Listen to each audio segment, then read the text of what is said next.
Okay, hello students. In the previous class, we were discussing about the different properties of living organisms. And today we'll discuss the second topic, that is biological classifications. Now, as we have previously studied that the living organisms, there are different varieties of living organisms present on planet Earth. They can be plants, they can be animals, they can be microorganisms, they can be fungus, they can be algae. Though we have not included virus into the living organism category, but others are included generally. Okay, so in general, you can say that there are different living organisms present on planet Earth. Okay, now when we are talking of different living organisms, this is the word that we need to understand, the term. Okay, biodiversity. It is made up of two different words, bio or bios, which literally means life or living organisms, and the other word diversity. Diversity means diversification or different types or varieties, you can say.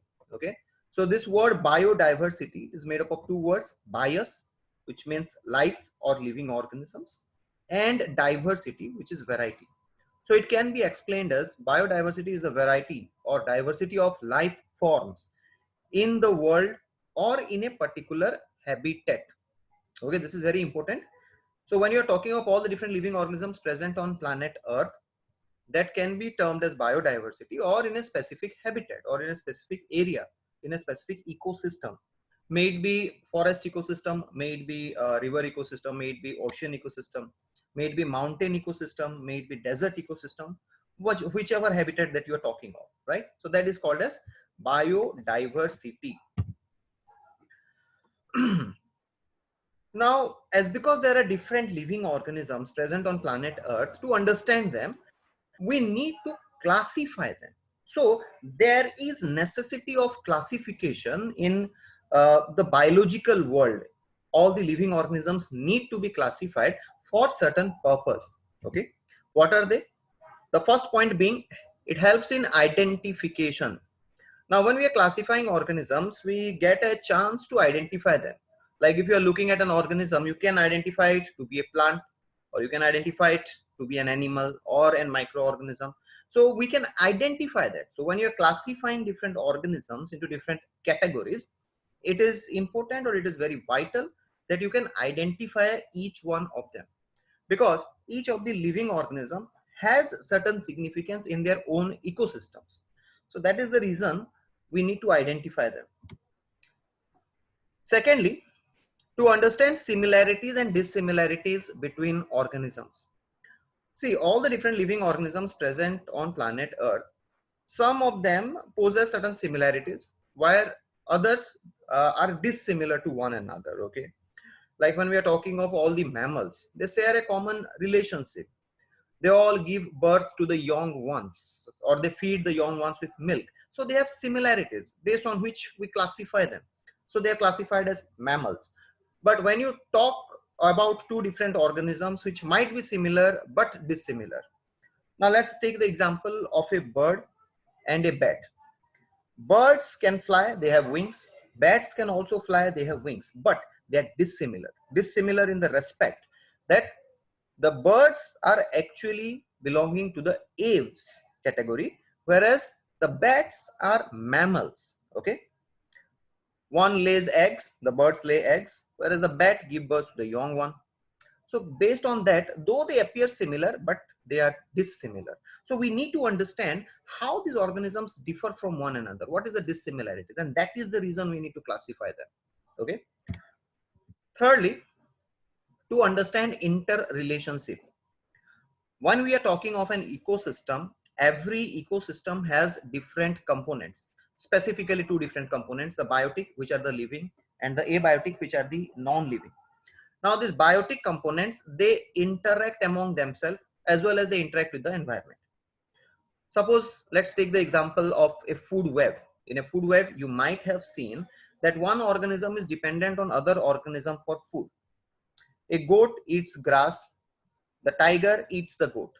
So here one organism is depending on other organism for food, and another organism is depending on the second organism for food. So they are having a relationship among themselves, may it be in the mechanism of feeding, or may it be through habitat sharing, or may it be through their niche accommodations. Whatever it is, they have a relationship among themselves. Like we human beings, we are omnivorous. We eat plant material, we eat animal material.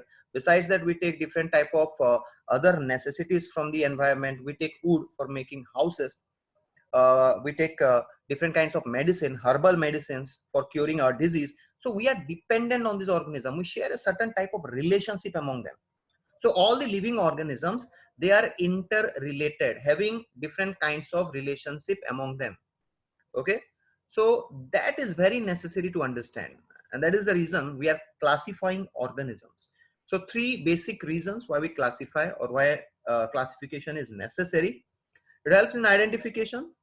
It helps to understand the similarities and dissimilarity between organisms, and to understand interrelationships between the living components. Okay, first classification was done by Aristotle. Now Aristotle is known as the father of biology. Is also known as the father of zoology. Okay, I'll just write it down here. He is known as father of biology and zoology as well. Now, zoology is a specific branch of biology which deals with the study of animals.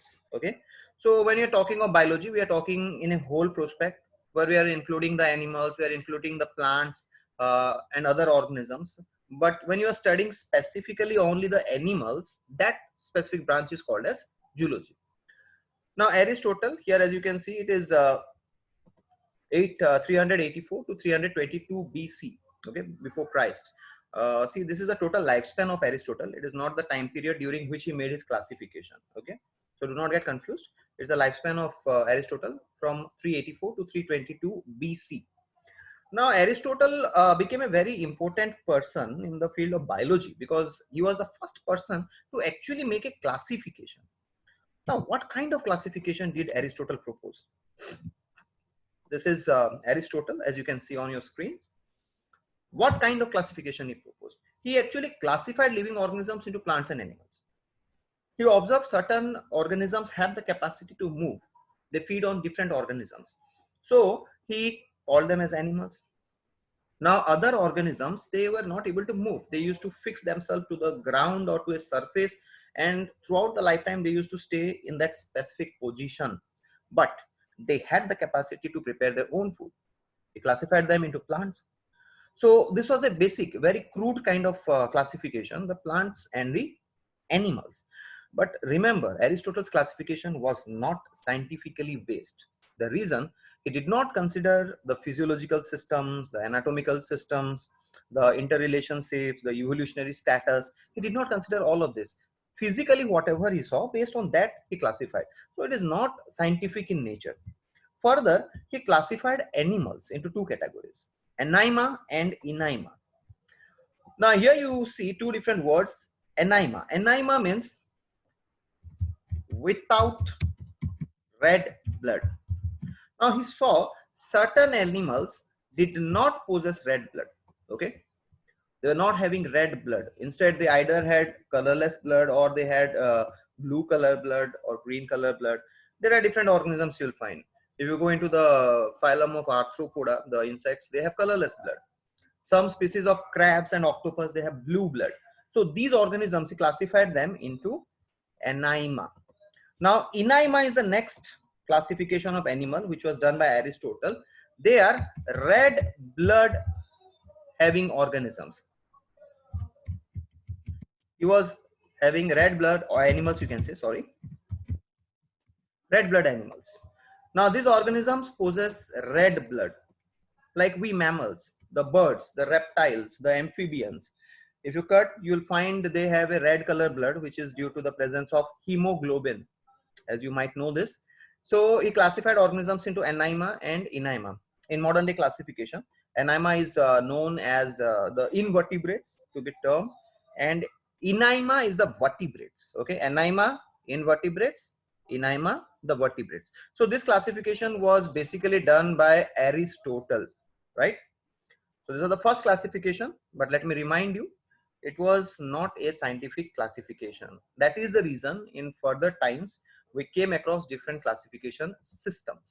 Okay, and let's move on to the next slide. The first scientific classification was Linnean classification. Linnean classification, it was done by Carolus Linnaeus. Okay, so before understanding about the Linnean classification, we need to understand this term, that is taxonomy. Okay, now what do you mean by taxonomy? Taxonomy, it is a branch of science that deals with identification, classification, and nomenclature of living organisms. Right now, whenever you are observing an organism, first thing you need to do is you need to identify that. Is it a plant? Is it a fungus? Is it an algae? Is it an animal? Whatever it is, first you need to identify that. Now, once you have identified that, you need to classify that, to which kingdom it belongs, or to which phylum it belongs, to which class it belongs. Suppose it is a plant, it will belong to plant kingdom. Suppose it is a microorganism, it will either belong to kingdom Monera or kingdom Protista. Suppose it is an animal, it will belong to kingdom Animalia. So you have to classify them. Once you identify the organism, you need to classify them. So the first property is identification. Okay, that is identification. And the second property is classification. The second thing that you need to do is classify them, right? Thirdly enough, once you have classified that, you need to name the organism. That is called as nomenclature. Okay, here as it is mentioned, nomenclature. Nomenclature is actually scientific naming of the organism. Okay.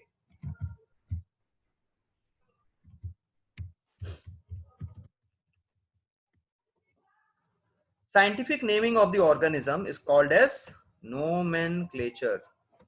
Nomial, the term nomial means name. This word nomial means name. So that is the reason nomenclature means scientific naming. See, every living organism has a scientific name, which we will understand in the upcoming classes. There is a genus name and there is a species name. Like we people have our names and our surnames. You are called by two names, right? You have your name and you have your surname. Similarly, every living organism has two names. First is the genus name, second is the species name. That is termed as nomenclature. So taxonomy is the branch of science that deals with the identification, classification, and nomenclature of living organisms. Clear? Okay, now let's move on to the next point. Carolus Linnaeus is known as the father of taxonomy, as he introduced two kingdom classification and the binomial nomenclature. Now this is very important, you need to understand. So when we are talking of taxonomy, we have discussed about the identification, classification, and naming, scientific naming, that is the nomenclature. Now Carolus Linnaeus is called as the father of taxonomy because of two basic contributions. The first contribution is two kingdom classification. Now two kingdom classification means Carolus Linnaeus classified all the living organisms into two kingdoms, that is the plant kingdom and the animal kingdom, quite similar to that of Aristotle's classification. But the method of Aristotle was not very scientific. Here Carolus Linnaeus took into consideration the morphology, the anatomy, the reproductive cycle of the organisms, and he classified. To some extent you can say this was the first scientific classification which was done by Carolus Linnaeus. But his classification system was not completely scientific because there were certain points that he missed out. He missed out how genetic constitution of an organism helps in classification, how evolution can be introduced and it has a role to play in classification. So there are certain points he missed out, but we can say that Carolus Linnaeus was the first scientific classification given by Carolus Linnaeus, which is called as the Linnean classification. Okay, and the introduction was through the two kingdom classification. Besides that, he also introduced binomial nomenclature, right? So we have already come across this word binomial, which means scientific naming. Now binomial, bi means two, nomial means name. So when an organism is designated by two names, that kind of nomenclature is called as binomial nomenclature. First, the genus name, and second, the species name. Okay. the genus name and the species name. On your screens, you can see this is Carolus Linnaeus, okay, and his classification was termed as Linnaean classification, okay. Initially, he classified living organisms into the plant kingdom and animal kingdom. Actually, during his classification system, he published two books, that is Genera Plantarum and Species Plantarum. Later on, he combined these books into a single book. So his classification system was combined into a single book, Systema Naturae. Okay, you need to remember this term, Systema Naturae, the book by Carolus Linnaeus. Now, in this book, what did he mention actually? He mentioned about the classification system, right? And he put forward certain rules and regulations how the classification should be done. So most of the classification, modern classification, are based on this book called as Systema Naturae. Okay, remember, Systema Naturae is the book which is made by the combination of two different books, which was Genera Plantarum and Species Plantarum. He combined both of them to form a single book, right? And he classified living organisms into two specific kingdoms, the plant kingdom and the animal kingdom. Okay, so kingdom Plantae and kingdom Animalia. But he could only classify 4,236 organisms. As because there are millions and millions of organisms, he was not able to classify all of them. He only classified 4,236 organisms, and that is the two kingdom classification which was introduced by Carolus Linnaeus. But with time, we came to understand that there are many other kind of living organisms besides plants and animals, like the microorganisms. So the three kingdom classification was introduced by Ernest Haeckel. Ernest Haeckel, he introduced the three kingdom classification. What he did, the plants and animals were already present, but there was no classification for the microorganisms. So he made a new kingdom. He termed it as Protista. Okay, and thus the two kingdom classification was modified into three kingdom classification.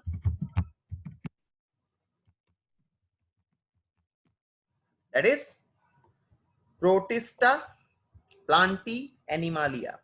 Now this Protista includes microorganisms. Okay, the kingdom Protista includes microorganisms.